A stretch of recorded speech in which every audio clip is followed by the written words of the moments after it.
Boa tarde, então, pessoal. Sejam todos muito bem-vindos para a nossa aula de número 3 do curso de controle da qualidade em laboratórios veterinários. A aula de hoje é sobre controle interno de qualidade e vai ser ministrada pela minha colega Micaela. Eu vou passar a palavra para ela se apresentar e iniciar a nossa aula. Ok, muito obrigada, Topolone. Vamos começar então. Deixa eu só compartilhar aqui a minha tela.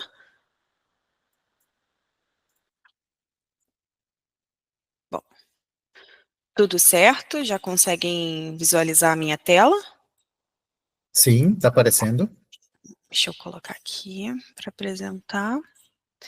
Ok.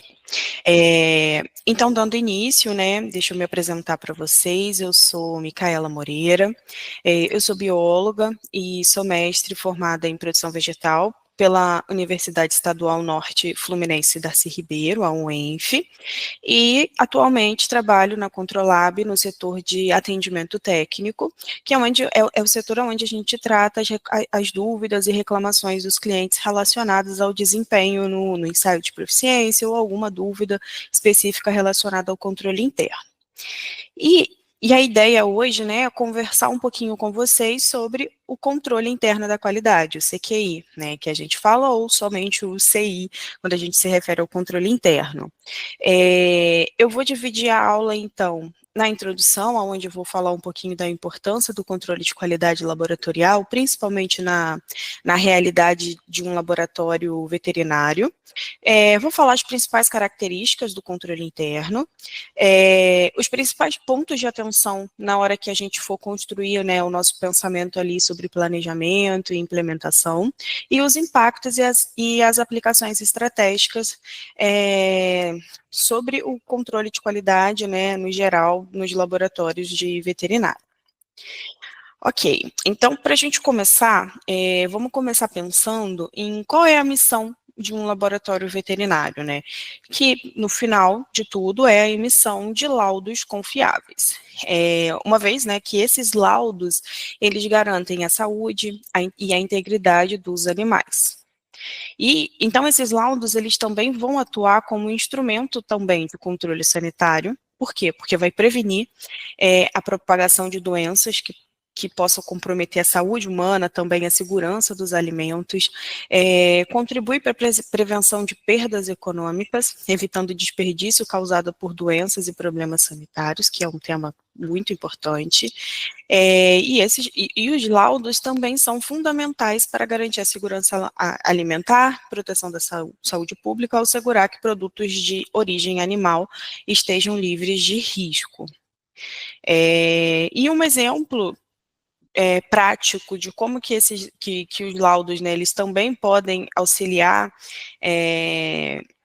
na rotina da população, um exemplo é os pets de suporte emocional. Eles convivem de forma muito próxima com seus tutores, especialmente tutores que estão ali passando por uma situação de vulnerabilidade emocional ou psicológica. E aí, para que esses pets, né, eles acompanhem os tutores em ambientes como avião, hospitais ou instituição, é necessário comprovar que eles estão saudáveis e livres de zoonose. Então, quando o tutor, né, vai ao laboratório e ele precisa que o laboratório libere esse laudo, dizendo que faça o exame do animal, né, então esse laudo tem que atestar que o animal está em condições clínicas adequadas, não vai representar risco para a saúde pública e ele está apto para viver ali em um espaço coletivo. E aí tudo isso começa, né, com um laudo que foi liberado em um laboratório que é um laboratório competente para liberar esse laudo. Então, os laboratórios em si, eles devem demonstrar que eles operam de modo competente e que são capazes de gerar resultados que são precisos. Então, além disso, né, os laudos confiáveis, eles direcionam o tratamento correto do paciente. Então, um animalzinho, ele vai fazer, tem um sintoma, ele vai ao médico veterinário que prescreve um exame. Então, com o resultado desse exame, o laudo, a, a tratativa terapêutica que vai ocorrer com esse animalzinho vai depender desse laudo. E isso pode evitar o uso indevido de antibióticos. Às vezes, um laudo errado pode levar a um aumento de antibiótico para o animal, ou um estresse muito desnecessário. E no final de tudo, o que a gente quer é melhorar a qualidade de vida dos nossos pacientes. Só que nesse processo, né, existe o erro. O erro, quando a gente fala em erro de análises, ele é inerente a qualquer processo de análise. Então, por mais que o laboratório sempre tenha um cuidado, tenha um cuidado ali em seus processos, mas a gente tem que entender que os resultados, eles sempre terão alguma variação, seja essa variação aleatória ou uma variação sistemática. E aí, então, a gente começa a compreender como que essas variações, elas estão relacionadas na fase, em todas as fases analíticas que envolve a emissão do laudo. Então, a gente fala da fase pré-analítica, que envolve, então, a consulta do paciente ao médico veterinário, a solicitação de exame, o preparo, o atendimento, a confirmação dos dados, que também ali é um ponto de atenção nessa fase pré-analítica, a separação e identificação dos tubos dos pacientes, a coleta das amostras, né, que também é um desafio muito grande na fase pré-analítica, o transporte, a fase analítica, que é onde a gente vai ali realmente analisar o material que foi colhido do paciente, e a fase pós-analítica, né, que a gente libera o laudo e auxilia, então, ao médico veterinário a fechar ali o caso do paciente. Então, dentro desse ciclo, quando a gente reconhece esses fatores, né, e os riscos inerentes a cada uma dessas fases, entender o papel do controle de qualidade em cada uma delas é essencial para que a gente consiga monitorar, detectar e corrigir essas falhas. Então, já que o erro ele é inerente ao processo, ele vai existir, conhecer o erro, monitorar o erro para que ele não se reproduza de uma forma que gere prejuízos ao paciente é essencial. E é exatamente esse o papel do controle de qualidade. Então, só para a gente entender um pouquinho melhor o que é, né, o controle de qualidade, a gente pode dizer que é um conjunto de procedimentos, então não é apenas uma única ferramenta que vai definir o que é o controle de qualidade, é um conjunto. Então, esses conjuntos de procedimentos que vai monitorar os possíveis erros em cada fase do processo laboratorial, permitindo a identificação de falhas, correções e maior confiabilidade nos resultados. Então, se a gente pensar aqui nas principais fases, a pré-analítica, a analítica e a pós-analítica, a gente vai ver aqui quais são as principais ferramentas que a gente pode aplicar em cada uma dessas fases. Então, na fase analítica, educação continuada, então é treinamento da equipe, é leitura de material que pode auxiliar o laboratório nessa fase, os indicadores laboratoriais também nessa etapa, né, de satisfação de tempo de espera do cliente, se o material foi coletado corretamente. Então, ter esses indicadores vai funcionar como um retrato ali da sua fase pré-analítica. E se tiver algum desvio, a gente consegue facilmente tratá-lo.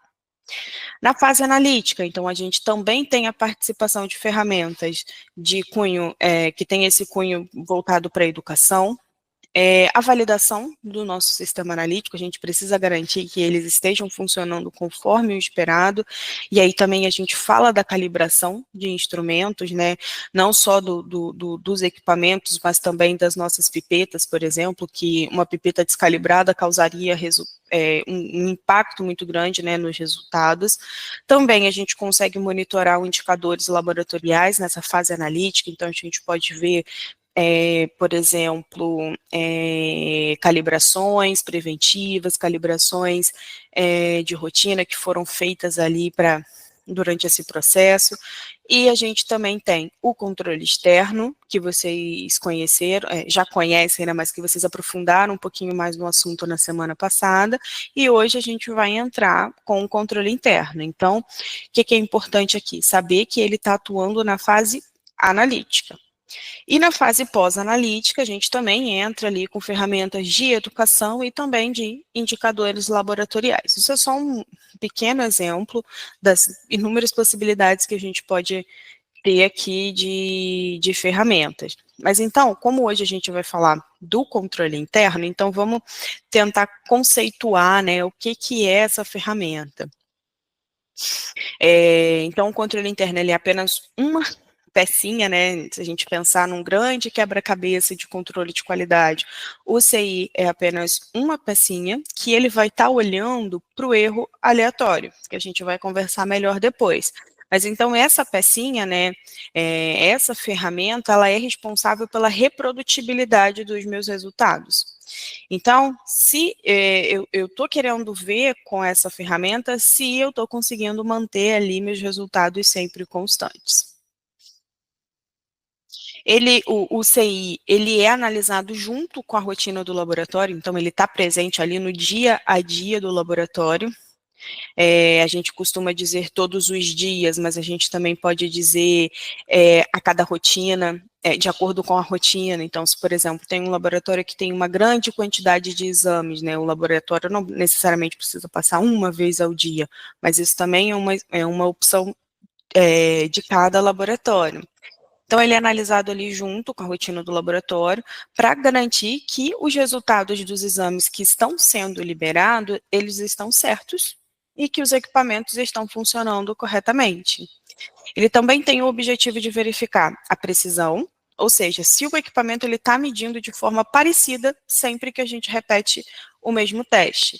Então, se a gente pensar aqui nesse segundo exemplo aqui, nesse exemplo clássico do alvo, se eu pego, se eu estou vendo uma variação, então eu vou pegar o mesmo material e eu vou analisar ele várias vezes, e uma hora eu vou ter um resultado para cá, outra hora para cá, eu vou ter resultados aleatórios, eu não vou conseguir identificar um padrão. É como se, por exemplo, se a gente estivesse pensando de um teste, por exemplo, de FIV-FeLV, por exemplo. Uma hora, meu paciente, com a mesma amostra do meu paciente, uma hora esse mesmo paciente estaria positivo, na hora seguinte ele estaria negativo, positivo, negativo. Então, meu resultado, ele não seria preciso. Ele estaria ali sofrendo uma influência muito grande de um erro aleatório. E como o próprio nome diz, né, aleatório, a gente não consegue prever. O ideal é que sempre sejam precisos, e melhor ainda que ele seja junto ao valor verdadeiro.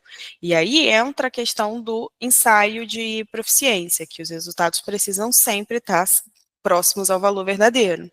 O controle interno está olhando para ver se esses resultados estão juntos. Se toda vez que eu realizar a repetição desse exame vai indicar sempre o mesmo resultado. Então, o meu paciente positivo para FIV-FeLV, ele deverá ser positivo em todas as minhas repetições.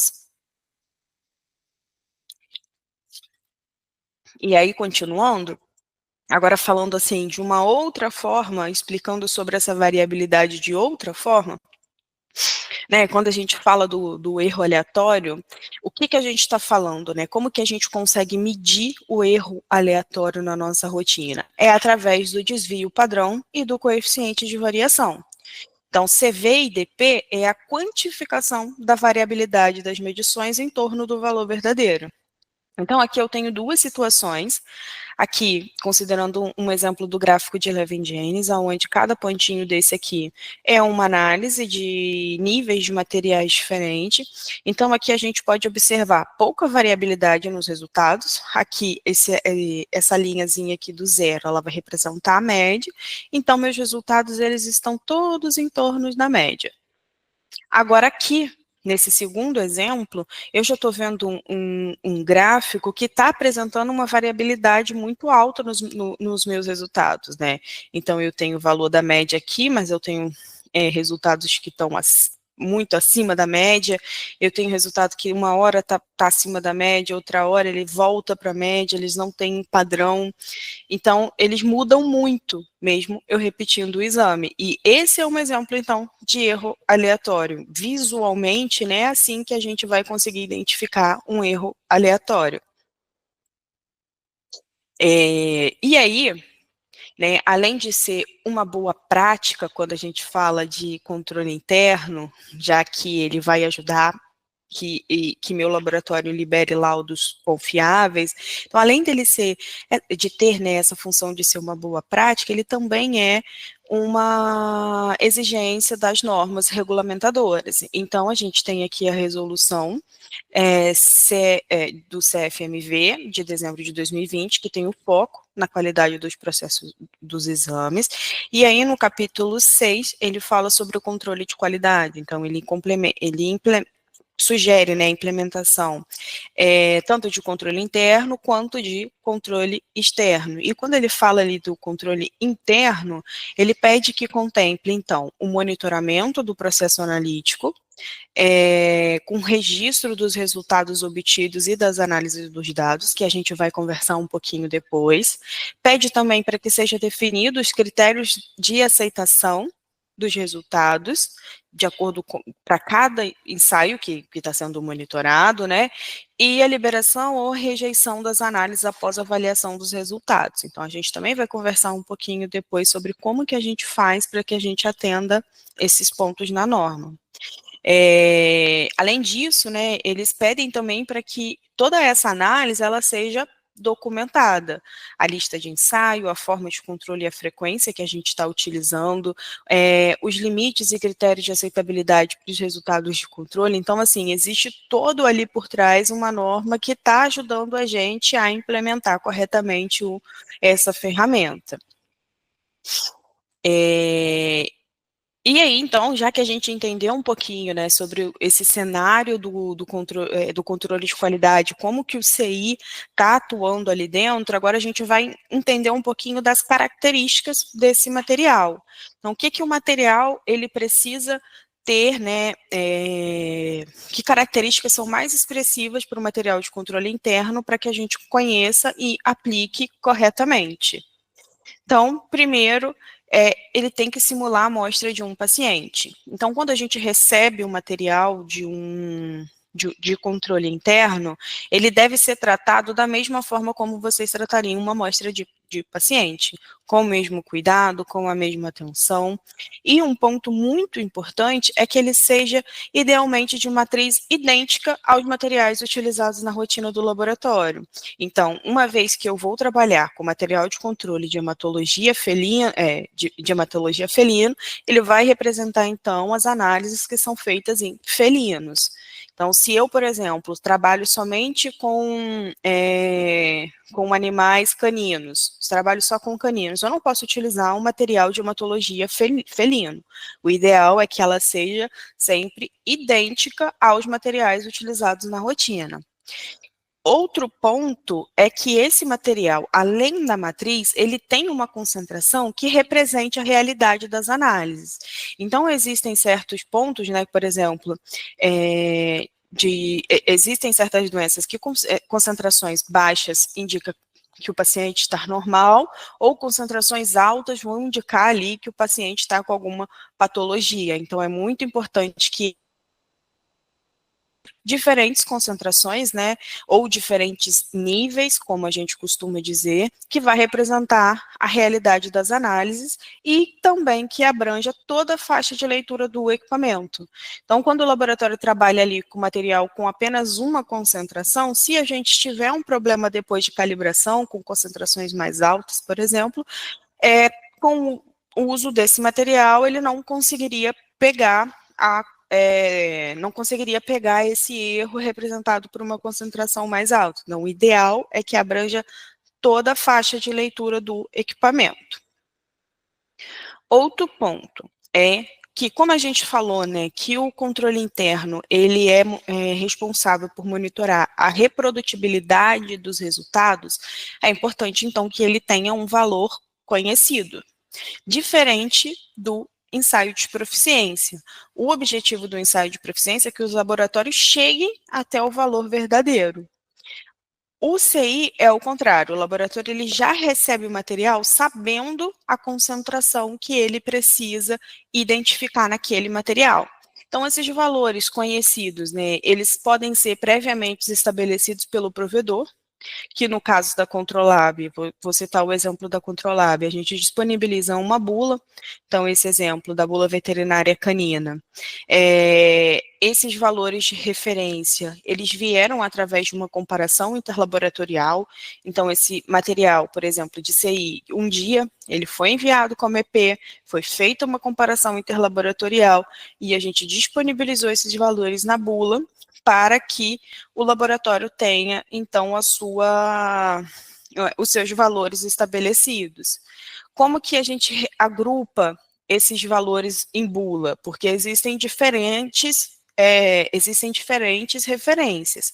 Todas essas referências que são disponibilizadas, elas são estatisticamente válidas. O que cabe ao laboratório é entender a diferença entre elas e definir ali qual é a que mais se adequa à realidade do laboratório. Então, por exemplo, a gente pode ter referências que são específicas e referências mais genéricas, uma forma como a gente chama aqui. O que são essas referências específicas? São referências que consideram o mesmo kit e o mesmo equipamento do laboratório, ou a gente, quando não consegue disponibilizar somente referências específicas, disponibilizadas referências genéricas, como é o caso de referências que tem somente o kit, ou uma referência que pode ser ainda mais ampla e abranger todos os resultados.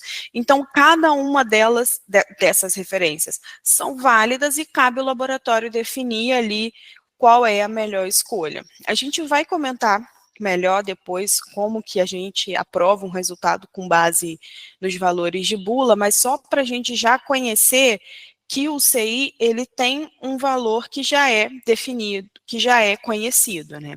Então, pode ser definido pelo provedor ou o próprio laboratório pode definir um valor para que ele seja reproduzível nas próximas análises. Então, são duas opções. Outro ponto, o material de controle interno, ele pode ser produzido pelo laboratório, então o laboratório pode trabalhar com uma amostra de paciente, por exemplo, ou ser específicos ou universais. E aí, qual é a diferença entre específicos e universais? Quando a gente fala de controles específicos, a gente está dizendo daqueles materiais de controle que foram produzidos pelo próprio fabricante do equipamento. Então, geralmente é um material que tem ali uma matriz sintética e que é dedicado àquele equipamento A. Então, aquele material A não pode ser usado pelo equipamento B, nem pelo C. Então, ele somente funciona para aquele equipamento em específico. Já os materiais universais, eles são elaborados de forma independente dos fabricantes de equipamento, ou de calibração, de reagente, e assim a gente tem ali, então, uma avaliação imparcial e mais confiável do desempenho analítico. E isso também é uma prática recomendada pelas normas internacionais, que recomenda que os materiais de controle sejam produzidos, né, de forma independente. Outro ponto é geralmente a matriz dos materiais universais, eles são mais específicos, são idênticos, né, à matriz que vocês trabalham na rotina com os pacientes, como a gente conversou antes. Então, aí são as duas formas que o laboratório pode trabalhar com materiais que não são produzidos por ele. Outro ponto é que os materiais de controle, eles devem ser utilizados em todos os exames realizados pelo laboratório. Então, sejam exames quantitativos, exames de automação, de bioquímica, exames de hematologia, exames mais complexos, sejam em exames qualitativos, né, que tem escala, que a gente pode dizer que são exames que os resultados podem ser positivo, negativo, reagente, não reagente. Exame semi-quantitativo, como, por exemplo, exames de cultura, que posteriormente a gente faz um teste de sensibilidade. Então, para todos os exames realizados no laboratório, deve ser monitorado por material de controle. E nesse ponto, eu chamo a atenção dos testes rápidos, né, ou os pockets, como a gente também costuma falar. Esses testes rápidos, né, eles têm um controle interno do próprio teste, que é geralmente essa linhazinha em C aqui. Na bula mesmo deles, eles dizem que já tem um controle interno embutido. Só que a gente está falando aqui de um controle interno que está verificando eletronicamente o sistema e os reagentes. É como se fosse um controle interno da reação. Mas o controle interno que a gente está falando aqui é diferente. É um controle interno que vai monitorar a corrida analítica, a sensibilidade, a especificidade, interferências, a variação de lote, a adequação do ambiente físico, a forma de realização da realização de análise pelo operador. A gente sabe que esses testes imunocromatográficos, por exemplo, eles são mais sensíveis a temperatura, por exemplo, às vezes a tonalidade da linha pode ali gerar uma dupla interpretação. Então, era só para que vocês entendessem que o controle interno que vem embutido no próprio teste é diferente do controle interno de controle de qualidade. São coisas diferentes e, ainda assim, reforço a importância de utilizar material de controle interno nesses testes. Outro ponto que é muito importante a gente entender. O controle interno, ele é gerido pelo laboratório. O que isso quer dizer, né? Quando a gente pensa no ensaio de proficiência, a gente está pensando que quem está gerindo aqueles dados é o provedor. O provedor define o resultado aceito, o provedor define a frequência de envio. O controle interno não. O laboratório pode definir o seu intervalo de resultado aceito, a frequência que ele vai utilizar. Então, se ele vai utilizar a cada rotina, se ele vai utilizar a cada troca de lote, se ele vai utilizar a quantidade de exames que são feitos no laboratório. Por exemplo, a cada 100 exames eu vou realizar um novo controle interno para validar tanto os 100 passado quanto os 100 para frente.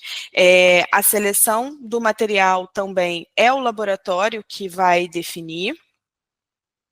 O limite de aceitabilidade, né, a faixa de resultado aceito e o registro de dados. Então, também isso tudo é de responsabilidade do laboratório. Beleza, então acho que a gente já conseguiu entender as principais características do controle interno e agora a gente vai conseguir, então, avançar quanto ao planejamento e à implementação do controle interno. Eu separei aqui, então, 4 passos principais para que a gente acompanhe essa questão da implementação. Então, primeiro, a gente pensa no material de controle. Então, um laboratório que vai começar a utilizar, então, material de controle interno na sua rotina. Primeiro passo, vamos definir, então, o material de controle. A gente pensa, esse material de controle vai ser específico ou universal?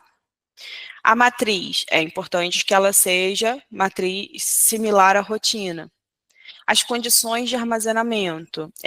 Meu laboratório vai conseguir atender a especificação de armazenamento desse material? Eu tenho condição de manter esse material armazenado corretamente antes do uso? Porque isso também é um ponto importante. Se, por exemplo, o fabricante pede que o material seja armazenado a determinada temperatura, mas meu laboratório não tem condição de manter essa temperatura. Então, vale a pena a gente analisar, explorar novas opções, implementar, então, o que falta no meu laboratório. São pontos ali que a gente precisa trabalhar em conjunto. A frequência que eu vou utilizar na minha rotina, justamente para eu definir o volume desse material. Cada material ele vai ter a sua apresentação de 1 ml, 2 ml, enfim. Então, é importante a gente relacionar a frequência de uso quanto ao volume do material que é disponibilizado pelo provedor. Então, são pontos ali para a gente começar a pensar antes, né, da gente chegar na implementação. O próximo passo é a gente pensar no limite de aceitabilidade dos resultados. A gente então vai aprovar e rejeitar os resultados com base em um limite fixo, ou seja, os meus resultados vão ser aprovados com base na faixa de resultados que é da bula, ou, vamos falar de ou, porque ou a gente aprova com a faixa de bula, ou a gente aprova fazendo a valoração própria e utilizando as regras de Westphal. Então, se a gente for fazer, né, a aprovação dos resultados baseado no intervalo dos resultados da bula, que é a regra fixa, como que isso vai funcionar? Então, como eu já tinha comentado com vocês, o provedor ele vai disponibilizar uma bula com os valores já estabelecidos. Então, vamos lá pegar nesse exemplo aqui do nível 2. Que a gente chama aqui de nível 1 e nível 2, né? O lote com VCB1 e VCB3. Nível 1, nível 2. Então, dei um zoom aqui só para a gente entender. Então, aqui eu tenho minha média, meu DP e meu intervalo. E aí, aqui eu tenho os meus resultados. Então, aqui eu tenho o meu sistema analítico, o exame que eu estou monitorando e a faixa aceitável da bula, que vai de 1,56 a 2,61. E aí, então, vou trabalhar na minha rotina e vou ver. Meu resultado número 1, eu tive 2,64. Aqui está fora da bula, foi meu status aqui, ficou equivocado. 2,72. 3,89 e 2,69. Então, aqui a gente vê quais desses resultados vão estar dentro ou fora da faixa de bula, que foi determinada aqui pelo intervalo, e aí, com base nesses valores, a gente aprova ou não esses resultados. Outra opção é a gente realizar a aprovação do CI baseada na valoração própria do laboratório e as regras de Westphal. Então, vamos lá, vamos entender primeiro o que é esse processo de valoração. Quando a gente fala em valoração, a gente está falando que o laboratório vai realizar o cálculo das suas próprias métricas, ou seja, média, DP e CV. Então, essas informações da bula aqui, como média, DP, na verdade, o laboratório vai calcular as suas próprias métricas, através desse processo de valoração, que é igual à realidade analítica. Porque, só lembrando, aqui nos valores da bula, a gente está trabalhando com valores de bula que vieram de uma comparação interlaboratorial. Então, por consequência, a gente acaba tendo uma faixa um pouco mais ampla do que a que você conseguiria obter no seu laboratório, por exemplo. Então, a realidade analítica, a gente fala realidade analítica por quê? Porque está voltada exatamente para a sua realidade, para a variação que já é conhecida dentro da sua rotina. E aí, aplicando as regras corretas, a gente vai trabalhar, então, com os desvios, quando houver, exatamente que represente ali a realidade. Então, como que funciona, né? A gente vai ter, então, o material de controle interno e eu vou fazer análises sucessivas desse mesmo material. O ideal é que seja pelo menos 20 vezes. E aí fica a questão, eu preciso fazer essa valoração em 20 dias? Eu preciso passar uma vez por dia? Ou eu posso passar 2 vezes por semana, 2 vezes por mês? A ideia é que essa valoração ela seja representativa da sua rotina. Então, se vocês acham 20 dias, né, se a gente considerar dias, é um tempo muito alto, a gente pode reduzir, trazendo isso para a realidade do laboratório e da validade do material, principalmente materiais que têm a validade mais curta. A gente pode trabalhar, então, com 2 análises ao longo do dia, uma de manhã e uma de tarde. A ideia é que ela seja representativa, que essas 20 análises representem, de fato, a realidade do laboratório. E aí, um ponto que é importante comentar é que durante esse processo, que a gente só vai estar ali captando as métricas, a gente só vai estar captando os dados para que depois seja calculado a média, o DP e o CV. Então, nesse processo aqui, a gente pode utilizar os dados da bula como um alerta. Então, por exemplo, para a gente ter certeza, né, de que esses resultados eles estão dentro ali de uma faixa que é esperada, a gente pode olhar aqui o intervalo e ver se meus resultados estão dentro dessa faixa, só para que seja um norte inicial, para a gente não trabalhar ali no escuro. Bom, e aí, depois que a gente fez essas análises, né, a gente vai realizar, então, o cálculo da média, DP e CV, do nível 1, do nível 2, e aí esses dados serão dados reais da rotina do laboratório. Então, feito isso, né, fizemos esse passo, o próximo passo é aplicar as regras de Westphal. O que são essas regras de Westphal? Né? São critérios que são utilizados para avaliar se os resultados do CI estão dentro dos padrões aceitáveis. Então, existe, né, já definido e já muito bem descrita as regras de Westphal. Cada uma dessas regras ela tem uma descrição e se aplica a uma situação específica. Então, a gente pensa o seguinte, né, só para a gente explicar um pouquinho melhor sobre as regras de Westphal de uma outra perspectiva. A gente já entendeu que toda análise ela vai estar sujeita ao erro. Então, cada uma dessas regrinhas aqui que a gente viu, cada uma dessas regrinhas, elas vão ajudar a definir o que é uma variação aceitável e quando uma variação ela pode ser um problema. Então, conhecer o que cada uma dessas regras indicam e detectam na rotina é um processo importante para separar o que é uma variação aceitável e uma variação que pode trazer um problema. E como que a gente define isso? A gente vai entender um pouquinho melhor na aula de especificação da qualidade, que é o tema da nossa próxima aula.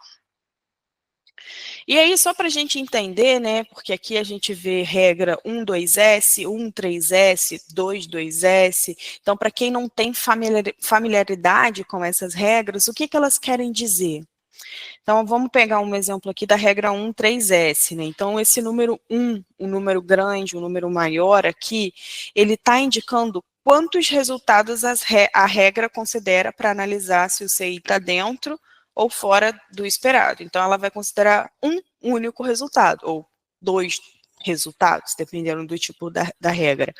O S é igual ao DP, né? E 3 vai indicar quantos DPs são usados para definir uma variação aceitável. Então, neste caso, quando um único resultado ultrapassar 3 DP, ele já fugiu da variação aceitável.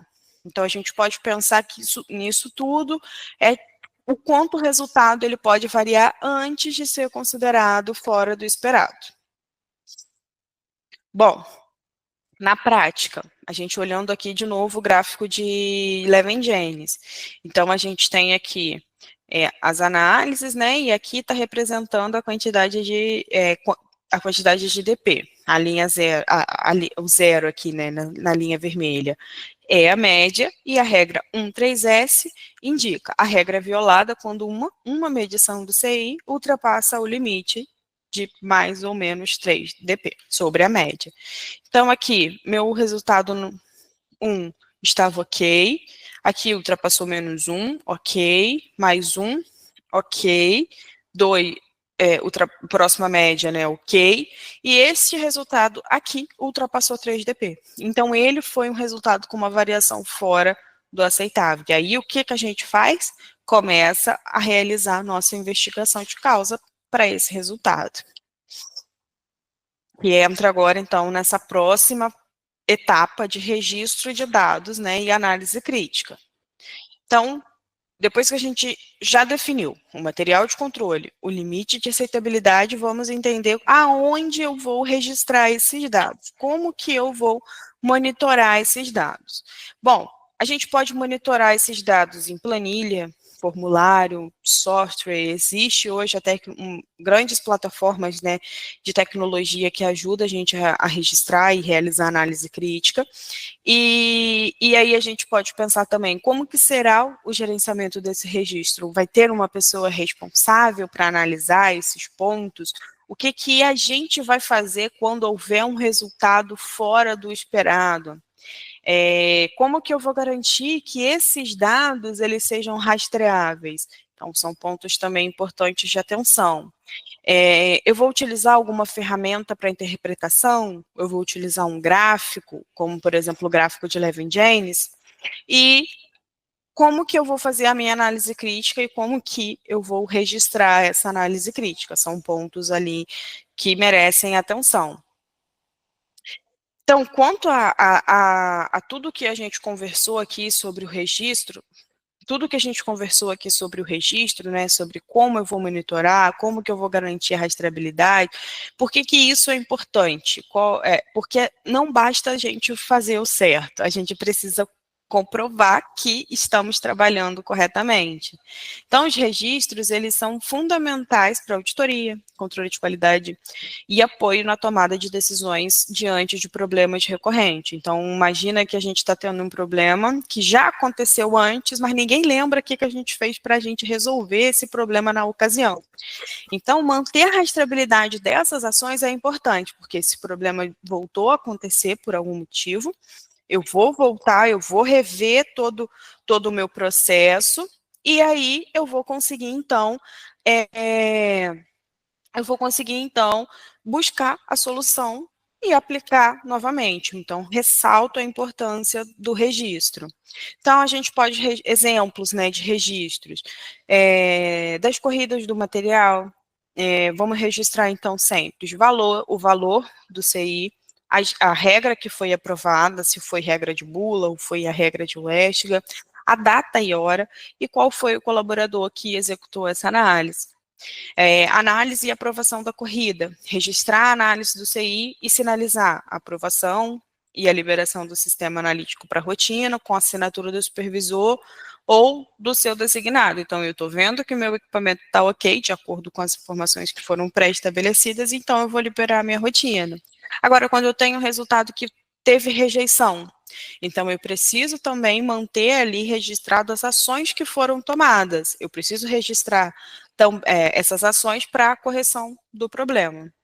E o ponto da reanálise do CI. No caso de ter havido uma violação de alguma regra e corrigiu o problema, é necessário, então, reanalisar o CI.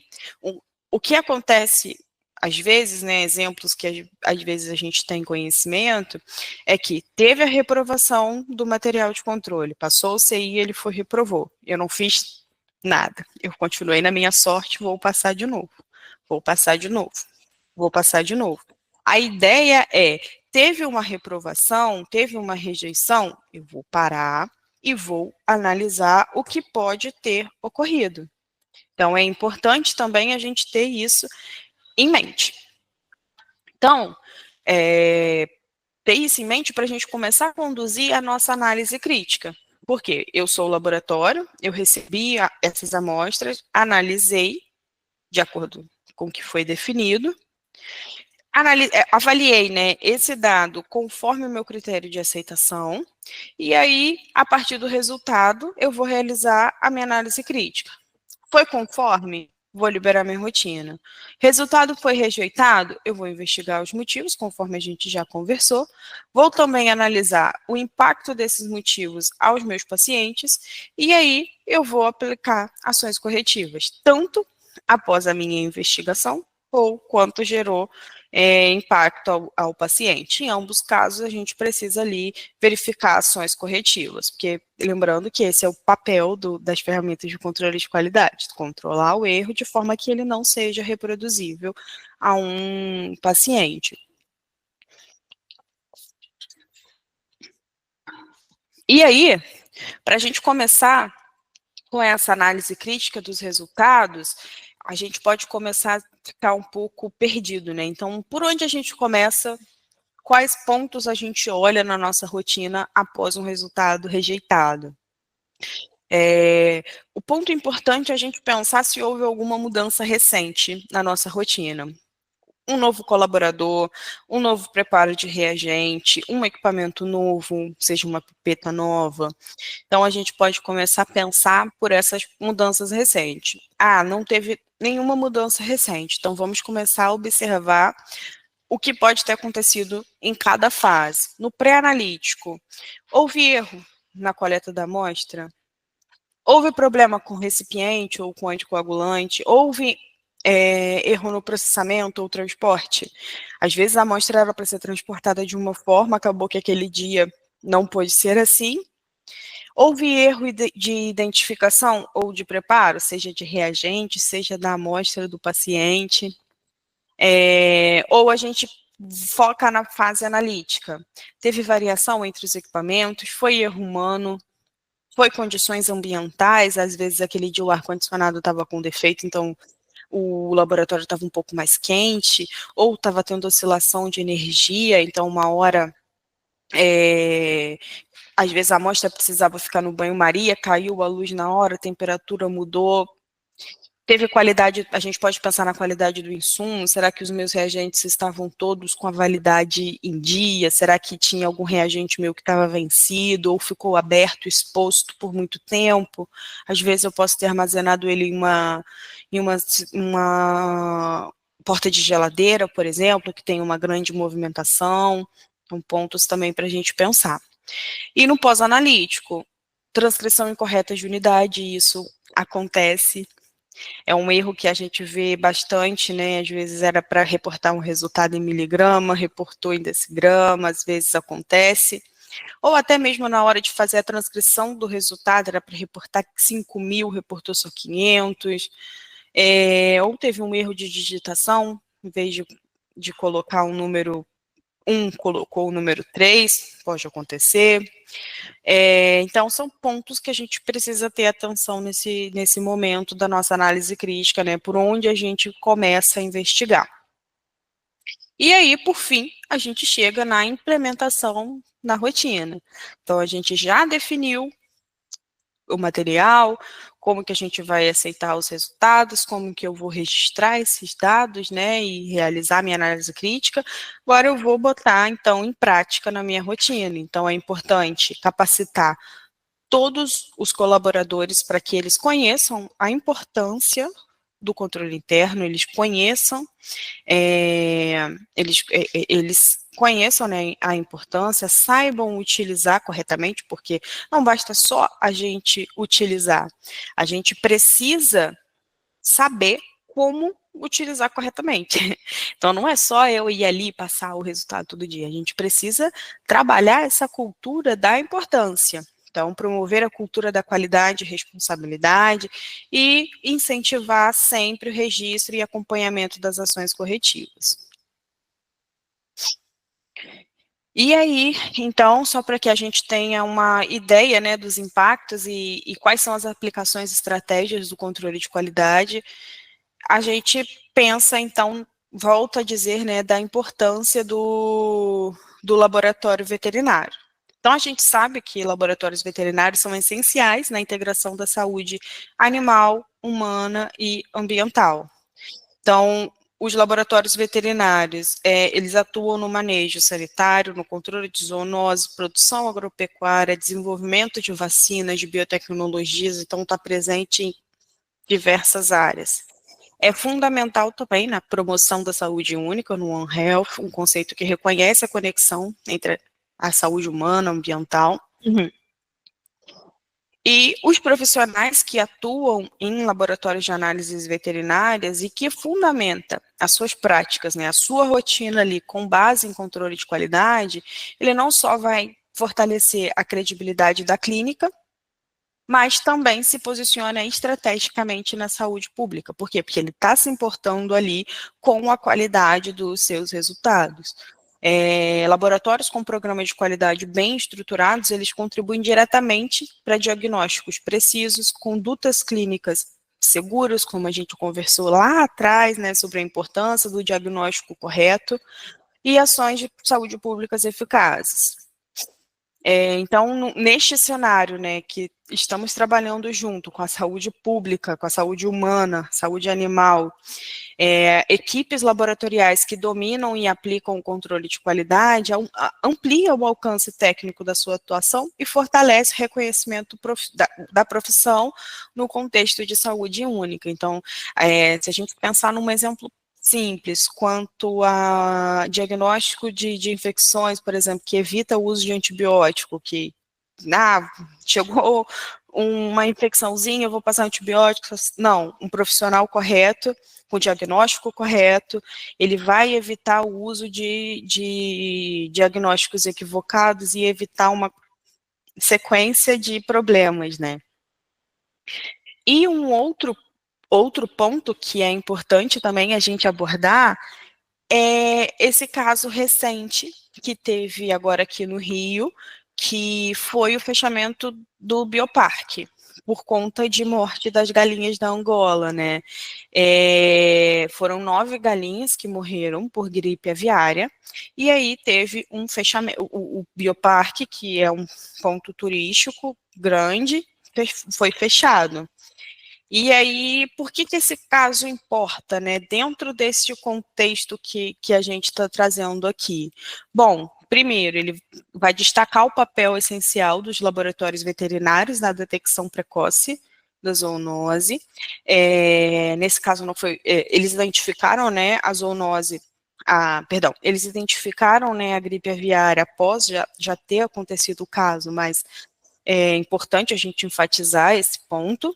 Enfatiza, né, a cooperação de laboratórios certificados, juntamente com órgãos e autoridades sanitárias. Então, nesse momento, eles vão procurar laboratórios que são laboratórios certificados, e mostra também como esses laboratórios com sistema de controle de qualidade definido, eles estão influenciando diretamente em decisões de saúde pública e contenção de surtos. Então, isso bota em evidência a profissão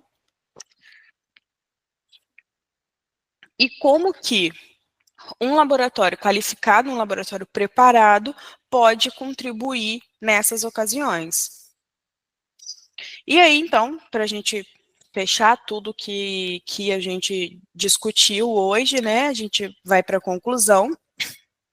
Então, a gente pensa aqui que o controle interno é uma ferramenta importante na rotina do laboratório, por tudo que a gente já conversou. E, como falei também lá no início, né, que o controle interno ele é só uma das pecinhas do controle de qualidade. Então, o uso do CI em conjunto com outras ferramentas, como, por exemplo, ensaio de proficiência, calibradores, eles vão promover uma adequada uma monitoração e controle da fase analítica, o que vai garantir resultados precisos para os laboratórios. Então, só para reforçar a importância de trabalhar em conjunto com o ensaio de proficiência e o controle interno. O EP, ele é realizado periodicamente. O foco dele é analisar a exatidão dos resultados. Vamos pensar de novo naquele alvo, né? Então, o alvo sempre acertar todos os resultados, sempre no mesmo lugar, que é no centro do alvo. Então, o EP, ele é realizado periodicamente e oferece apenas uma fotografia pontual no momento da análise. Então, no caso dos EPs aqui da Control...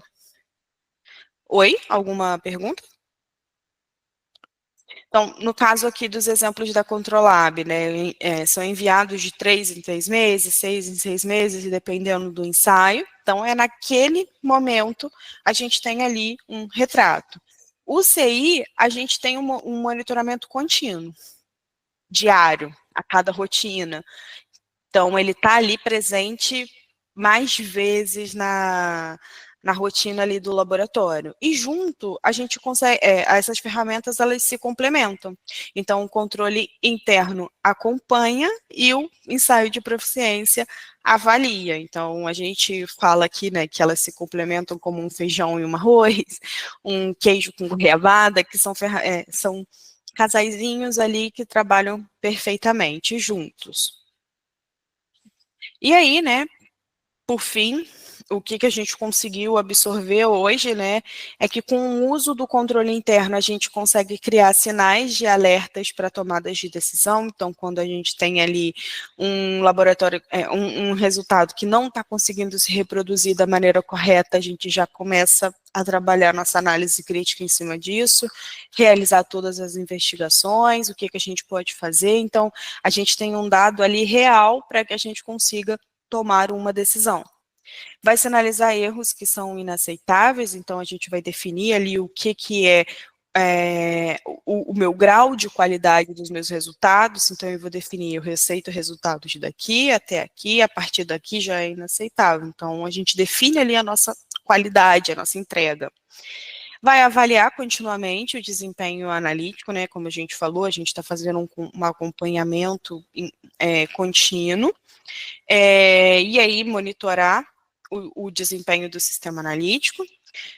Melhora contínua, porque o laboratório vai estar sempre trabalhando ali com esses dados e com isso aumenta a segurança do paciente e evidencia a conformidade dos resultados. Então, isso tudo é importante. Então, isso tudo é importante para que a gente consiga atingir o nosso objetivo, que é a emissão de laudos que são confiáveis. Então, só para a gente pensar numa ideia assim, né, a gente pode pensar que as ferramentas de controle de qualidade, se a gente focar agora no CI, ela vai funcionar como um espelho da realidade analítica do laboratório. Então, assim, como a gente olha um espelho e o espelho ele vai mostrar o reflexo de quem está encarando o espelho, o CI, ou as ferramentas de controle de qualidade, ela vai refletir aquilo que está dentro da rotina laboratorial. Mas esse reflexo, né, só se torna útil quando a gente está sabendo aquilo que a gente está vendo. Então, por isso que é importante a gente conhecer toda a importância, esses detalhezinhos que envolvem o controle interno, justamente para que a gente consiga tomar uma ação. Não é só utilizar o controle, ele precisa realmente ser útil para o laboratório. E aí, só realmente para a gente finalizar, só queria convidar vocês para conhecer, né, o nosso programa de educação continuada. A gente, no site da Controlab, aqui na aba de ensino, a gente tem os nossos livros, por exemplo, que aborda bastante contextos sobre a fase analítica do laboratório. A gente tem artigos científicos, atlas, estudos de casos, conversa ID. Então, são pontos interessantes para a gente conhecer o conceito dessas ferramentas de controle de qualidade e também fazer o convite para vocês seguirem, né, a Controlab nas redes sociais, porque sempre que a gente tem cursos, ou encontro online, ou algum tema importante, a gente sempre compartilha por lá, e é muito legal essa participação de vocês nessas atividades. Bom, e é isso, gente, obrigada, até a próxima, eu espero que tenha sido, que vocês tenham aproveitado esse momento, que tenha entendido o conceito e a importância do uso do CI. Deixa eu só parar aqui. Obrigado, Micaela. Excelente aula, o tema é extremamente relevante, né? A gente incluiu no programa do curso por ser justamente uma das principais ferramentas ali de gestão da qualidade, de controle da qualidade, que é utilizado todo dia, né, no laboratório. Então, era importante a gente abordar essa temática. Estou vendo o doutor Ricardo aí.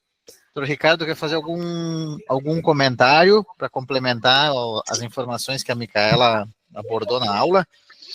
Fica à vontade. Queria agradecer aí a Micaela, né? Uma excelente palestra aí que ela ministrou. E, não sei, vamos ver as perguntas, vamos ver se o pessoal não perguntar, a gente fica conversando. No chat, por enquanto, não. Eu vou até aproveitar que ainda não chegou pergunta, só para reforçar. No chat tem o link da pesquisa de satisfação da aula. É importante para a gente que todo mundo acesse e preencha a pesquisa de satisfação. Então, só para fazer o lembrete aí, ela está fixada no chat, então é fácil de encontrar. E, pessoal, como nas outras aulas, fiquem à vontade para fazer perguntas, porque é um momento para a gente poder justamente tirar dúvida, conversar sobre, enfim, discutir um pouquinho mais sobre hoje, no caso, sobre o controle interno da qualidade. A Dani Silvano levantou a mão. Pode falar, Dani. Tá mutado, tá mutado. Isso. Desculpe. Boa tarde a todos. Boa tarde. A Micaela comentou a respeito da frequência do controle. Eu acho que uma dúvida que me ocorre aqui, dentro do que eu acompanho, a gente sabe que quando tem exame, tem controle de qualidade. Então, se eu faço bioquímico todo dia, eu faço controle todo dia. Se eu faço hemograma todo dia, eu faço controle todo dia. Mas a gente tem aqueles exames que têm baixa demanda, que eu não faço todo dia, que não esse controle sob demanda. Como que você orienta a realização disso? Assim, eu tenho... Por que eu estou fazendo essa pergunta também? Porque a gente esbarra em instabilidade de controle, durabilidade desse controle e a relação custo-possibilidade de o fazer. Sim, entendi. Por isso que no planejamento, um ponto que eu chamo a atenção também é sobre o volume do material, justamente o volume e o armazenamento. Como é um laboratório que trabalha com poucos exames, seria interessante ter um volume menor desse material para que você trabalhasse com ele de acordo com a sua rotina. E que ele tenha uma validade também, se possível, um pouco maior, né? Porque aí você passaria esse material de controle exatamente no momento que você tivesse ali a sua demanda. Sim, sim. Eu entendo e concordo com você. Acho que a Controlab hoje tem controle para hemostasia, coagulação? Para a parte veterinária, acredito que não me lembro de cabeça. Mas catálogo. Pode ser para humano também. Vamos pegar a mesma ideia, mesmo que não seja específico veterinário. Qual que é a viabilidade desse controle e como que a gente tem diferentes apresentações do material. Então, tem apresentação de 2 itens, que você recebe mensal, ou você pode fazer a compra avulsa, que tem um volume maior de 1 ml, um volume menor de 500 ml, depende muito do material. Mas existem apresentações diferentes, com volumes diferentes, justamente para tentar atender a essa possibilidade do laboratório. E relativo à frequência também, Dani, assim, em linhas gerais, a estratégia de trabalho com controle interno da qualidade é usar ele todos os dias, usualmente 2 níveis, um normal, um patológico, em linhas gerais, né? E, claro, nesse contexto de testes que sejam realizados em menor quantidade, minimamente, no dia em que vai ser feita a análise da amostra do paciente, é preconizado que seja passado o controle. Mas, né, isso é mais aplicável quando tu tem aqueles... Em geral, tu aplica isso mais para testes point of care, por exemplo, testes que tu tem ali fechado, vou fazer no dia, vou testar. Geralmente, se aplica mais para esse tipo de análise. Para um sistema de bioquímica, por exemplo, o usual é tu fazer todos os dias a análise das amostras de controle, né? Então, a bioquímica e hemato acaba já estando bem estabelecida, assim. Eu pergunto da coagulação, porque é um dos exames quantitativos que a gente precisa de controle de qualidade e que tem uma baixa demanda ou baixíssima demanda. Laboratórios pequenos, médios, vai ter 1, 2 exames na semana, às vezes no mês, e olhe lá. E aí, controles comerciais, quando você compra ele pronto, ele tem viabilidade de 1 dia depois de produzido, 2 dias, 3 dias no máximo. Aí por isso que eu perguntei da estabilidade disso, porque o custo disso vai lá no alto. Bom, aí coagulação é complicado, Dani. Coagulação, coagulação aí eu vou ficar com o calcanhar de Aquiles aí, porque... Então, eu trouxe a dor para a gente discutir aqui, porque hemato, bioquímica, tá tudo muito mais fácil. É que até pelo fato dos testes de coagulação, tu vai manejar o paciente meio que imediatamente, digamos assim, a partir do resultado que tu obtém. Então, assim, aí é muito difícil de tu ficar sem ter o teu sistema operacional todo dia disponível, digamos assim, sabe? E optar por, vamos dizer assim, optar por uma abordagem econômica para esse tipo de teste, pelo risco que ele representa. Aí eu acho complicado, honestamente falando. Porque o que acontece muito é não ter controle. Né? Então, faço lá o meu teste e não tenho controle, ou eu faço um paciente saudável. Mas aí minha dúvida é também, assim, o que vocês têm de experiência em relação a eu validar o lote do meu reagente? Faz sentido? Não faz sentido? Como assim? Desculpa. Eu comprei um kit de TAP, TTP e tal. Aí eu tenho meu controle de qualidade comercial ou da Controlab. Eu validar aquele lote de reagente. Não é... Eu sei que não faz sentido, mas é só para ver se vocês têm essa mesma visão que eu. Eu abri aquele kit, aquele lote, ele tem validade de, sei lá, 30 dias, eu fiz um controle de qualidade, eu validei aquele lote? Não. Porque assim, o ideal é que você faça esse controle a cada amostra, né? Por isso que a gente fala de valoração de cada troca de lote, que, por exemplo, se você está trabalhando com o lote A, ele acabou, e você vai fazer a substituição para o lote B, quando você entra com o lote B, você faz uma nova valoração para você conseguir garantir ali a sua realidade analítica e continuar usando. Como são coisas diferentes, né, para você fazer é mais recomendado que você realize essa valoração e trabalhe a partir daí com esse novo lote. Era o que eu pensava aqui, e a dor é comum. E assim, isso é complicado, porque a coagulação entra no contexto ela entra no contexto da emergência hospitalar ali, vamos dizer assim. No laboratório humano, por exemplo, tu usualmente está ali com a coagulação, tu provavelmente o que vocês fazem, liberou o resultado, vai ser manejado, vai ser anticoagulado, ou enfim, e aí não tem volta. Então, tu tem que estar com o sistema funcionando. Não tem como fugir do controle, né? Não. A pergunta é maravilhosa, tá? A ideia era justamente dizer, porque eu estou perguntando isso porque a vigilância sanitária tem cobrado dos clientes controle de qualidade. E aí a vigilância sanitária pede controle de qualidade e financeiramente isso fica inviável. Exato. E aí a vigilância sanitária, em algumas situações, ela tem dado a opção de controle comercial ou plasma controle, de grupo controle, que aí entra no que vocês falaram de criar próprio valor de referência interno e produzir o próprio controle. Que aí seria uma opção dentro do que a gente teria aí de dificuldades e soluções. Mas obrigada, mais uma vez. Só para fazer o gancho também ali no chat, tem uma pergunta que é sobre valoração. A Angelita está fazendo, na realidade, aqui a Angelita coloca que é interessante, a ideia do laboratório é desenvolver os seus próprios valores de aceitação. Isso a Micaela estava explicando a partir do controle comercial, né? Isso. O controle comercial recebe os frasquinhos, tem as faixas de resultado. E aí ela faz a pergunta assim,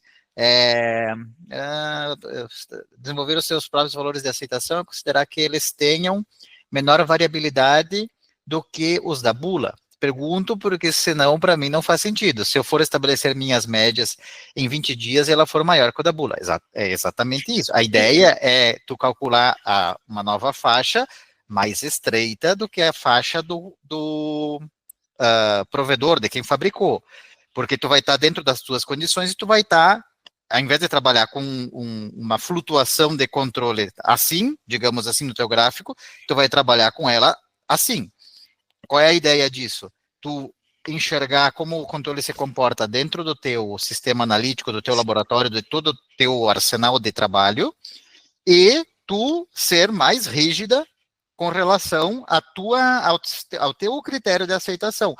A partir da valoração que a Micaela explicou, é que tu consegue aplicar as regras de Wesker, inclusive, como tu vai aceitar ou rejeitar utilizando as regras de Wesker. Então, me meti na aula, Micaela, desculpa. Mas... Não, mas é exatamente isso. A ideia de você fazer a sua valoração é que você visualize a sua realidade analítica. Quando a gente tem os valores de bula, como ela veio no caso da Controlab, né, elas vêm de uma comparação interlaboratorial, a gente está vendo ali a variação não só do seu laboratório, a gente está vendo ali de um conjunto de laboratório. Por consequência, muitas das vezes, né, acaba tendo ali uma faixa um pouco mais ampla.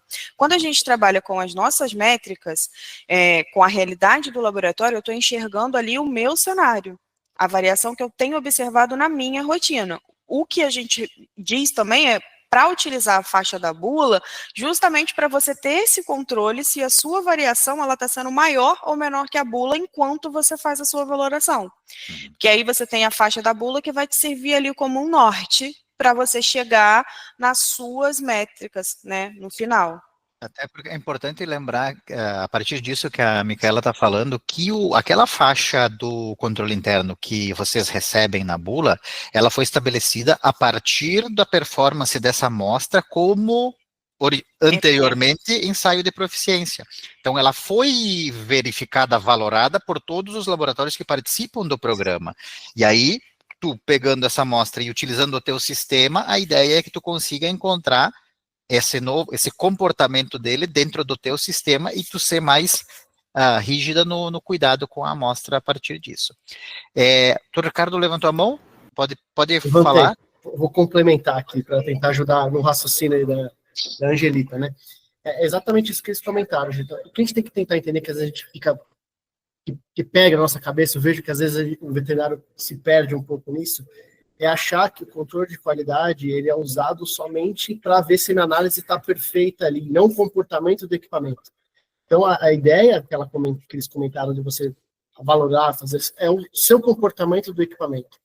E quando, às vezes, você pega um controle de terceira parte, né, que é um controle não do fabricante, que é o que universal. Isso, tem outros fabricantes, tá? Tem a Controlab, mas existem outros que você pode comprar de terceira parte, que é melhor, tá? Vou dizer para vocês que é melhor. Quer dizer, não é melhor porque você não tem o viés que tem ali do fabricante ali envolvido, tá? Por isso que ele é melhor.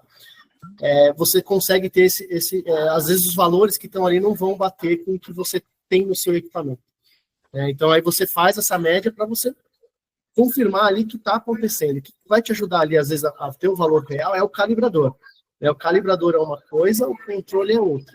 O controle é para você fazer a sua avaliação ali diária, como o equipamento está se calibrando. Né? E aí você vai usar o controle externo, que ela comentou, né, para você tentar ver se o seu calibrador. Aí são coisas diferentes, né, que a gente confunde um pouco. Né? A gente acha que eu passo o controle interno para saber se o valor está exato. Não é só isso, tá? Lógico, me ajuda nisso, mas a função dele não é só saber se o valor está exato, é saber o comportamento dele, do teste, ao longo de um determinado período. Né? E aí, com o controle externo que você vai fazendo fora, né, você vai ver se o seu valor está lá no alvo, né, que foi o que a Micaela colocou. Não sei se é isso se você queria, se era essa a sua pergunta, se é isso também que os participantes acham aqui, né? E também me enxergo que a pergunta casa também com esse tema, a gente foi caminhando. Tem uma pergunta no chat que é: em casos onde o equipamento apresenta 10x, e menos que um desvio padrão, é recomendado calibração? Bom, assim, então, a gente tem que lembrar que cada regra, ela vai indicar um tipo de problema, de erro, né? Então, a 10x, ela é uma regra que está relacionada à tendência. E aí, sim, a gente pode pensar na calibração como uma forma de resolver a tendência. Exige, na verdade, uma análise do laboratório sobre o que poderia estar levando a essa tendência. Se o laboratório chegar à conclusão que poderia ser a calibração poderia, sim, ser uma opção, mas parte sempre de uma análise. Lembrar sempre que as regras vão sempre indicar um tipo de erro. 10x tendência, mas o que comportamentos podem estar causando essa tendência, né? Então, a gente pode começar a pensar por aí. Exato. O que que aconteceu com o equipamento a partir do momento que tu identificou que tu está com esses pontos todos para o mesmo lado? Eles estão para o mesmo lado, muito próximo da média, tu está colocando ali dentro de um desvio padrão, né? Ou para cima ou para baixo, eles estão caminhando todos juntos. Será que o teu reativo, foi a troca do reativo, o novo lote de reativo?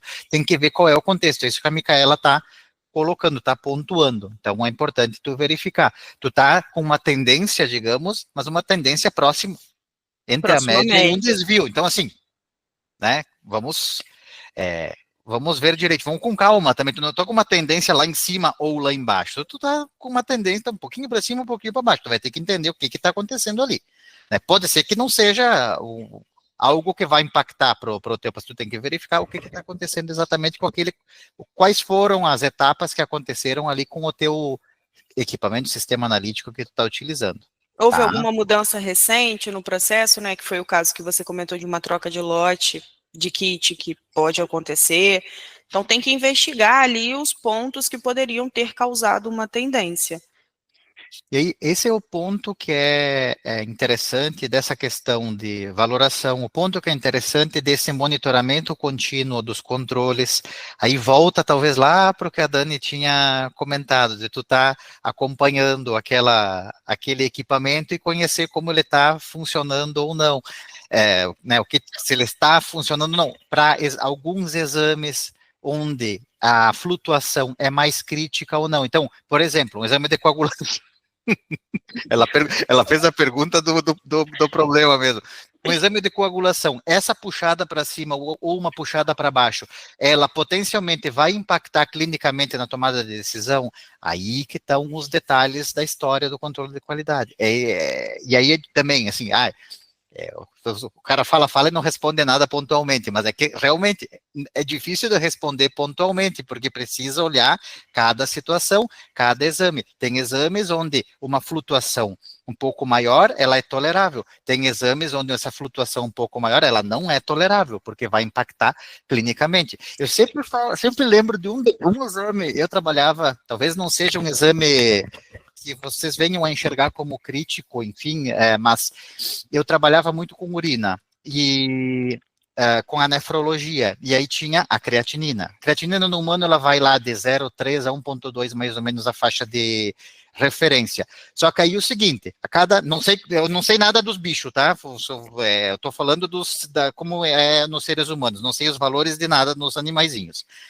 No ser humano lá, se ele tinha um valor basal, sei lá de 0,7, e ele tem aumentos dentro de um período curto de tempo, de 0,3 miligrama por decilitro, por exemplo, dentro de 48 horas, ou se ele tem aumentos com relação ao valor basal em 1,5 vezes, isso já é um indicativo de que ele vai estar desenvolvendo insuficiência renal aguda.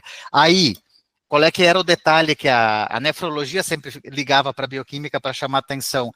Porque nós lá no laboratório a gente ficava assim, mas o controle deu 1,1 ontem e hoje deu 1,2, tá ok.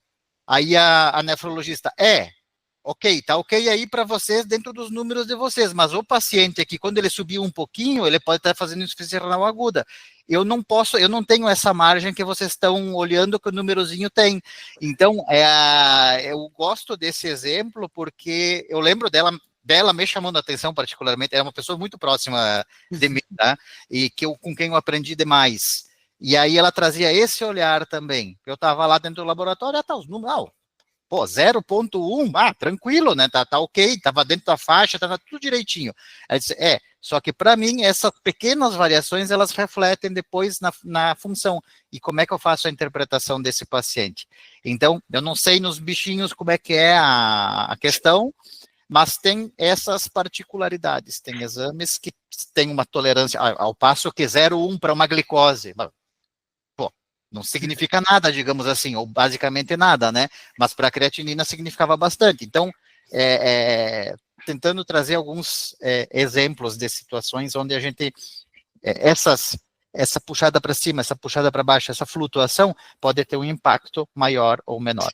E além disso também, né, conhecer a especificação da qualidade desse exame também pode ajudar a definir ali o que é uma variação conhecida Tolerável. daquele exame, uma variação tolerável, então já chama, né, a gente para o próximo tema da nossa próxima aula, que também é o que eu falei, a gente está falando de pequenas pecinhas que vão se encaixando, a gente tem que conhecer todas elas para quando a gente for fazer a nossa análise crítica, a gente considerar todo o cenário, não é? Existe sempre um contexto ali maior, né? Outro ponto importante, interessante, né, grande parte, digamos assim, das publicações, dos materiais, enfim, que a gente tem, que eu particularmente tenho como base de informação, eu basicamente não tenho informação sobre a parte veterinária. Então é tudo feito, eu faço tudo a partir do que eu conhecia dos seres humanos. E aí, o gato não é igual ao cachorro, não é igual ao cavalo, não é igual à vaca.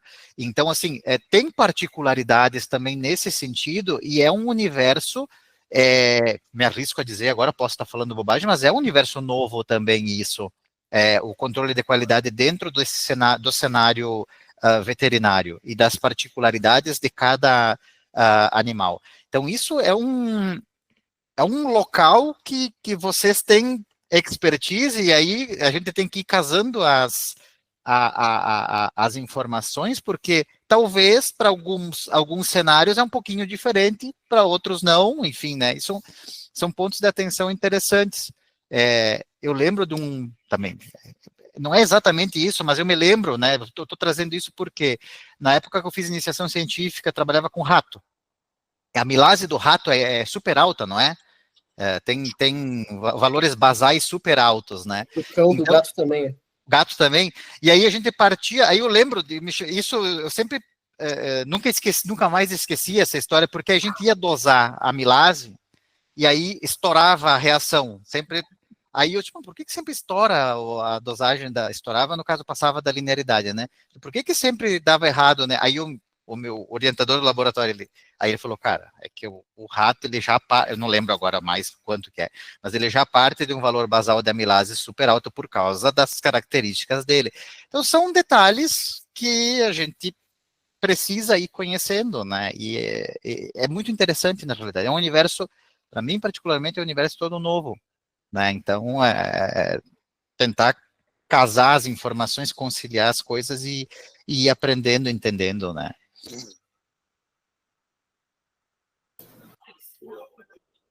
Vou comentar um negócio que a Dani comentou, né? E, assim, infelizmente, na veterinária a gente sofre ainda, né? Com alguns controles, né? Controle de hemato de felinos e caninos são complicados, a gente não tem muito o que fazer. A gente acaba fazendo da máquina em si, os controles internos acabam sendo manuais, né? Que nem a Micaela comentou, né? Você vai fazer através de uma repetição ou hematócrito para você tentar fazer aquele controle ali.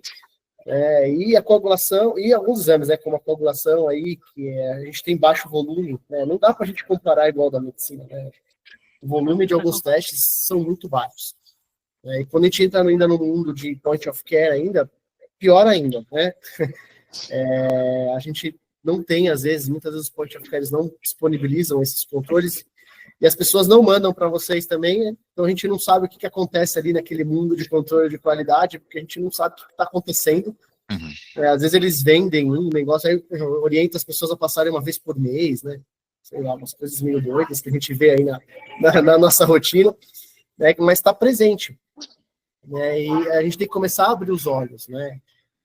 O que é um point of care ali, o que é um laboratório tendo um controle de qualidade interno. Os dois salvam vidas e cada um tem a sua vantagem, cada um tem a sua limitação, né? Foi exatamente o que o Poloni falou. O cara que está controlando ali, né, no dia a dia, ele vai ter uma acuidade diagnóstica, né, muito maior, que a Micaela apresentou, do que o cara com point of care. Às vezes o 0,1 ali, 0,2 daquele cara ali vai ser mais preciso do que o 0,5 ali do outro cara, que fez um teste de triagem. Né? Acho que a ideia de vocês terem essas aulas é que vocês começarem a ter isso e vender isso para o cliente de vocês, né? Que acho que com esse advento dos point of care nas clínicas ali, né, mostrar esse diferencial competitivo que vocês têm ainda, o potencial que vocês têm. Até para eles usarem vocês como controle interno deles, às vezes. Né? Acho que é uma coisa que é interessante a gente começar a pensar isso, os laboratórios apoiarem, né, essas outras clínicas que estão fazendo esse uso de point of care.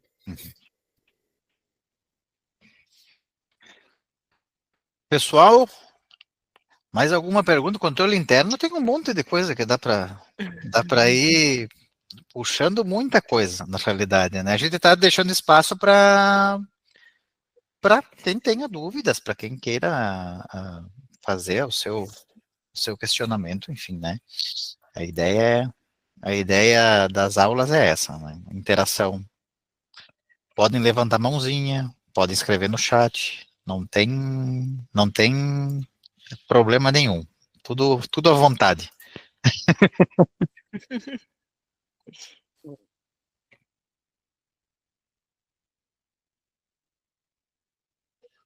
Todo mundo tímido, acho. O pessoal está tímido.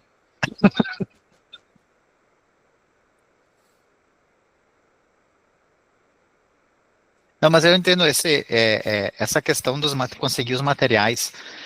Até para as amostras humanas, tem materiais, tem análises que são difíceis de conseguir. Então, eu fico imaginando para as amostras VET como isso é um limitante, assim, né? Como isso é um ponto de dificuldade, conseguir os materiais. Né? Provavelmente, essas estratégias de controle alternativo que se denomina, né? Quando tu faz ele internamente ali a partir de amostras dos pacientes mesmo, né? Para as análises humanas, tem exames onde os controles alternativos, eles fazem parte do seu dia a dia, sabe? Inclusive, eu trabalhava sempre com urina. Comparativos entre microscopistas, por exemplo, isso é uma coisa que tu não tem quase como fugir de um controle caseiro, digamos assim, né? Os duplo cego, simples cego, que são estratégias de comparativo entre microscopistas, né? E o cenário VET, ele acaba ainda ficando também para outros exames que para o humano já tem mais disponibilidade, o cenário VET ainda tem talvez mais dificuldade. Bom, felino, eu fico assim, eu realmente, coragem de vocês de coletar sangue de um gato, pelo amor de Deus. É difícil para você Nossa conseguir senhora. coletar, porque é um bichinho agitado, não gosta, o volume é muito pequeno, são muitos desafios, né? A própria coleta de urina também desses animais, né? Ela não ocorre por micção espontânea, basicamente, né? Tu tem que sondar catéter, enfim, para coletar as amostras deles. Centésimo, é por agulha mesmo. Eu estava até vendo um caso que hoje existem até umas areias que são específicas para coletar quando você vai fazer em casa, se eu não me engano. Tipo, você coloca areia, a areia não absorve a urina, né? E aí o tutor vai lá e colhe e leva para o laboratório. Então, é legal esses artifícios que tem, só que o problema, assim, que você começa a ter muita contaminação de amostra. A gente não sabe como... Eu não li ainda, mas eu vi um trabalho recente, a gente precisa entender como é que funciona, porque a gente faz muita prova de relação proteína-creatina urinária, então a gente não sabe como é que, né, o contato com essa areia, como é que funciona isso, até na densidade, né? A densidade... Não, a gente usa é bem complicado isso, né? Precisa de mais estudos, né? Não que não funciona, mas precisa de mais estudos. Não, só compartilhei uma notícia que eu vi. Mas é interessante isso, essas particularidades, né? Eu até mencionei isso por causa das particularidades de cada espécie que vocês acabam atendendo, né? E eu estou ficando restrito aqui a gato e cachorro, né? Eu sei que tem gente que atende animal silvestre, por exemplo, aí, sei lá, cobra, lagarto, sei lá, então, são desafios para cada uma das espécies que vocês vão atender, é um desafio diferente, com certeza, né? A obtenção, já começando da obtenção da amostra, né? Então, isso são pontos interessantes, são desafios, mas também são desafios que são, quem sabe, oportunidades, sabe? São possibilidades de organizar estratégias, enfim, de trabalho a partir desses diferentes animais, né? Sim. A gente sofre, tem muitas coisas que são fabricadas exclusivas para a veterinária, que a gente não tem controle, né? Todo mundo deve sofrer.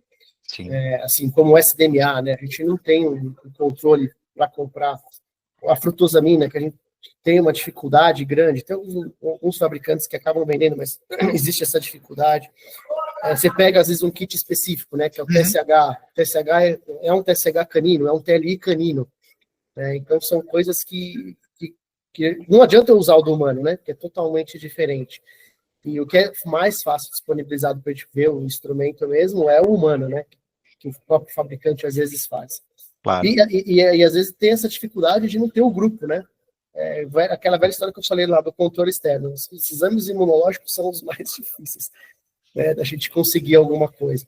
Sim. Mas são desafios, né? Aí cada pessoa tem que tentar imaginar aí, pensar como é que vai fazer esse controle, como é que é esse comportamento nesse teste, né? Produzir os seus controles internos, né? Que o nome falou, e tentar manter a qualidade ali, né? Ou, né, que eu vejo muitas vezes a gente fazendo, né, controle internos, às vezes com resultados pareados, né? A gente sabe, às vezes, que um teste é pareado com o outro, né? A gente sabe que quando aumenta a LT, a FA tá junto, e aí você tenta, né, pegar algumas coisas assim, que você tenta pegar algum erro, né? Que nem o TSH, o T4, né? Então, a gente tenta se fazer controles, ou não falo controle interno em si, em relação a só o aparelho, mas controles internos de atitudes que você toma para confirmar aquele diagnóstico. Então, acho que isso também funciona como um controle interno que as pessoas têm que começar, né, a utilizar quando a gente não tem, né, disponível comercialmente. Sim. Pode falar, Dani. Eu posso estar equivocada, se você, Micaela, já comentou isso na sua fala, mas como vocês falaram bastante de valorar o próprio controle, eu não recordo se você chegou a mencionar isso, porque eu já assisti da parte humana, e eu absolutamente quase não vejo isso na veterinária, de validar o controle de qualidade antes de colocá-lo no uso. Quando você adquire um controle de qualidade, comercialmente falando, ele chega para você utilizar, você validá-lo junto com o controle anterior que você está utilizando, para depois colocá-lo na rotina. Vocês já viram isso na prática? Validar que você diz... Validar assim, é garantir que ele veio e funciona adequadamente. Seria isso, acho. Como ele geralmente vem acompanhando um valor de referência, né, vem acompanhando um valor da bula, uma forma que você poderia fazer é analisar esse material inicialmente e ver se ele estava ali dentro do valor da bula. Tá. Seria uma garantia que você teria, né? E depois trabalhar com a sua valoração própria. Nesse contexto de um controle de outra marca, digamos, que tu tá falando, tu tinha uma marca e tu mudou de marca, é nesse sentido, Dani? Não necessariamente, pode ser da mesma marca. Diferente. Por exemplo, quando a gente fala de lotes diferentes e trabalhar com os dois juntos para fazer a valoração, a gente está falando que, tipo, para quando acabar a validade ou acabar o volume daquele lote, quando você iniciar um novo lote, você já fez a sua valoração. Seria para você trabalhar os dois juntos, fazendo a sua valoração ali ao mesmo tempo, para você não ficar um tempo sem o controle interno, né? Porque enquanto ainda tinha o antigo, você já estava valorando o novo. Então é basicamente a mesma coisa, talvez com nomenclaturas diferentes. O Rafael, tá com a mão levantada? Obrigada, Micaela. Eu sei o que ela está querendo dizer. Ela está querendo dizer que já trabalhar o controle interno já com média própria. Quando for trocar o lote de controle, já está calculada a média própria, para já estar trabalhando num limite menor para evitar falhas de rotina. No caso, seria avaliar antes de terminar o lote anterior, nesse sentido. Isso foi mais ou menos o que eu falei. Trabalhar com os dois juntos. Normalmente não é colocar na rotina, porque gera muito custo. Normalmente se valida o lote na rotina. Assim, questão de fazer média própria, né, no caso. Isso. É uma ideia realmente trabalhar com o lote novo enquanto ainda tem o antigo, para você já implementar ele já com a sua valoração. Isso, só que normalmente não é usual por conta de custo.